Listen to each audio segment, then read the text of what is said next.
2 বছর প্রবাস জীবন কাটানোর পর উনি ছুটিতে আসবেন। আসার আগে আমার শাশুড়ি আমায় জিজ্ঞেস করলো আমার কি লাগবে বলার জন্য। উসমান বলেছে। আমি বলেছি কিছু লাগবে না। দুপুরে রান্নার সময় উনি ভিডিও কল দেয় ওনার মাকে। আমি পাশেই ছিলাম। তখন উনি জোরে জোরে বলতে লাগলেন, মা কারো কিছু লাগলে বলতে বলো, আমার আবার সব প্যাকিং করতে হবে, পরে বললে আর সময় পাবো না কিনে এনে প্যাকিং করার। আমি মজা করে বললাম, আপনি সুস্থ মতো আমার কাছে ফিরে আসলেই হবে, আর কিছুই লাগবে না। উনি আর আমার শাশুড়ি থম খেয়ে গেলেন এমন কথা শুনে। আমি এটা বলেই রুমে দৌড়ে চলে আসি।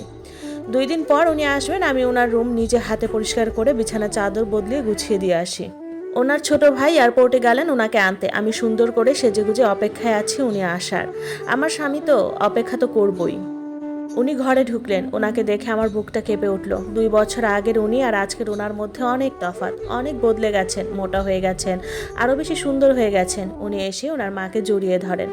আমি সালাম দিই ওনাকে, উনি সালাম নেন। তারপর উনি ওনার রুমে ফ্রেশ হতে গেলেন। মা টেবিলে খাবার দেন। তখন বিকেল হয়ে গেছে। উনি ফ্রেশ হয়ে এসে হালকা কয়টা ভাত খান। তারপর উনি ওনার রুমের দরজা বন্ধ করে ঘুমিয়ে গেলেন। আমার দিকে একটু ফিরেও তাকালেন না। আমার চোখের পানি উপচে পড়ে, কেন জানি না। আমিও রুমে এসে সব সাজগোজ ধুয়ে ফেলি। তারপর সবচেয়ে পুরনো জামাটা পরি। ওনার দিকে আর ফিরেও তাকাবো না। আমার কলিজাটা ফেটে যাচ্ছে।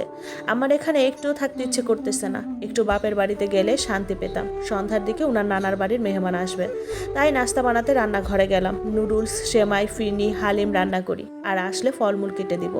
সব রেডি করতে করতে মাগরিব হয়ে পড়ে। ওনারা চলে আসেন। ওনারা আসার সাথে সাথে আমি ওনাদের সামনে গেলাম না। রান্নাঘর থেকে সব নাস্তা রেডি করে দিচ্ছি, মা নিয়ে যাচ্ছেন। ওনাদের সাথে সম্পর্কটা আমার এতটাও ভালো হয়নি, দূরত্ব তো আছেই। ওনারা রাতে থাকবেন, আমি রাতে রান্না বসালাম। আমাকে আমার শাশুড়ি করতে মানা করেছেন, তারপরেও করছি, কারণ রুমে বসে কী বা করব। উনি ঘুম থেকে উঠলেন রাত 9টার সময়। উঠেন, হালকা না চা খেলেন আর সবার সাথে কুশলাদি বিনিময় করলেন। আমি ওনার সামনেও পড়লাম না। রাতের 11টার দিকে সবাইকে খাবার দিলাম। আমি জাস্ট সব রান্নাঘর থেকে বেড়ে বেড়ে দিচ্ছি। আমার মামি শাশুড়ি আর খালা শাশুড়িরা নিয়ে যাচ্ছে। উনি এখন খাবেন না, পরে খাবেন। আমার আর রাতের ভাত খেতে ইচ্ছেও করলো না। তারপরেও সবার সামনে বললাম খেয়েছি। রান্নাঘরের কাজ গুছিয়ে রুমে ঢুকলাম, আর ওনারা সবাই ওনার রুমে। উনি ওনার ব্যাগ খুলতে লাগলেন, সবার জন্য কি এনেছে না এনেছে। আমাকে কেউ একটু ডাকলোও না, অবশ্য ডাকলে আমি যেতামও না।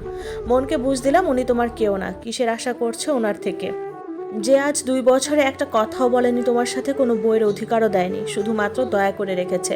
গতকাল রাতে ওনার আসার আনন্দে সারা রাত ঘুম হয়নি। বিছানায় গায়ে এলিয়ে দিতেই কাঁদতে কাঁদতে ঘুম চলে আসে আমার। আলহামদুলিল্লাহ, একটি শান্তির ঘুম হয়।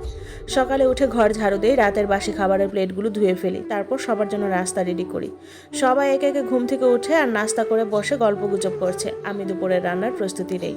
সকালে আমার শাশুড়িকে বললাম, মা উনি এসেছেন, এখন সব মেহমান আসবে, আমার খুব আনইজি লাগছে, আমি কি কয়টা দিন আমার বাবার বাড়িতে থেকে আসবো? মা বলল, আচ্ছা উসমান উঠুক, আমি বলবো, অনুমতি দিলে তুমি যেও। উনি উঠলেন ঘুম থেকে দুপুর 2টা বাজে। উঠে আর নাস্তা খেলেন না, সবার সাথে ভাত খেয়ে ফেললেন।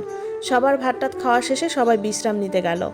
আমি আস্তে আস্তে মায়ের রুমে গেলাম। দেখলাম উনি আর মা বসে কথা বলছেন। দুজনে চোখাচোখি হলো। আমি চলে আসছিলাম। তখন মা বলল, কিছু বলবে? তখন বললাম, মা সকালে বলেছিলাম যে। তখন বলল, ও আমি তো ভুলেই গেছি। উনি ওনার মাকে বলল, মা কাউকে কি জামা কাপড় কিনে টিনে দাও না, এমন পুরনো জামা কাপড় পরে হাঁটে কেন? আমি বললাম, গরমের জন্য। এটা বলে চলে আসি।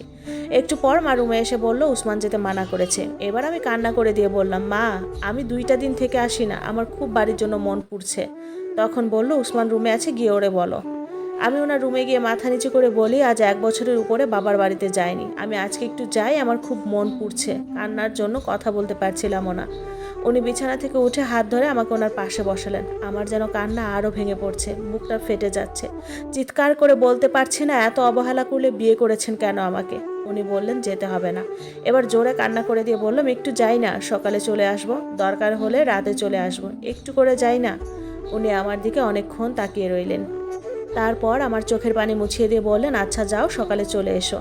তারপর ওনার মাকে ডাক দিয়ে বললেন, ওকে যাওয়ার সময় আমি যা আনছি তার থেকে অল্প অল্প করে সব দিও ওর বাপের বাড়ির জন্য। আমি একদিন না, অনেক দিন থাকার প্রস্তুতি নিলাম, অনেক জামা কাপড় নিলাম। তারপর ওনার ছোট্ট ভাই সিএনজি ডেকে নিয়ে আসলো, সাথে নাস্তা কিনে নিয়ে আসলো, ও আমাকে দিয়ে আসবে।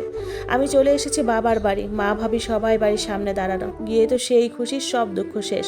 পরের ছেলে কেন আমায় এত কষ্ট দিবে? এসে তো ভাবিদের সাথে বোনদের সাথে দুষ্টুমে হাসিতে সব ভুলেই গেলাম।